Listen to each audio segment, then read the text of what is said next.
Hi, I'm Rachel from Family Mediation and Mentoring, and I'm doing a video today just to talk a little bit about whether you need lawyers involved in the mediation process. First of all, can I just start by saying mediation is a very bespoke process. So we can tailor mediation to suit whatever stage you may be at.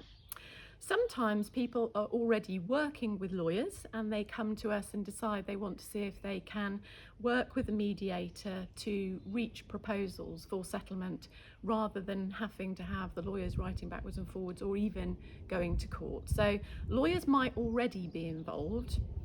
And that's fine because they will sit in the background of the mediation process, and if you want advice from them at any point in between meetings, you can always do that. But if we just assume for a moment that you're coming to mediation and you haven't got a lawyer, the big question we get asked is, do you need one? Well, some of that is personal choice. So some people quite like having a lawyer that they can talk to in between mediation meetings, but you do not have to have a lawyer.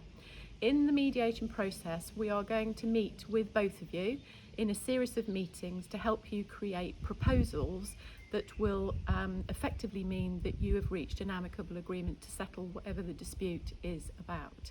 At that point, we will write up those proposals for you so that you get an opportunity to read and approve what we have written. Provided that the couple we're working with are comfortable with that summary, both of the couple will have an opportunity to go and get independent legal advice if they would like to. You don't have to, but everybody should have the opportunity to get that advice if they feel that it would be beneficial.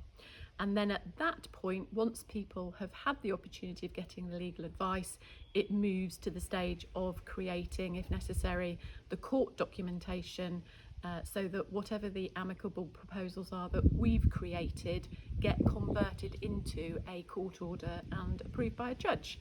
And again, sometimes people use lawyers to create the court paperwork, although there are certain companies now in divorce situations and separation situations that you can go to separately for a fixed fee who can help you create those court documents. So the short answer is you do not have to have lawyers. You certainly can have lawyers, but you only really need them when you've got some proposals that you would like to obtain independent legal advice about before they're finalised. Any questions, please do email us at hello@familymmm.co.uk.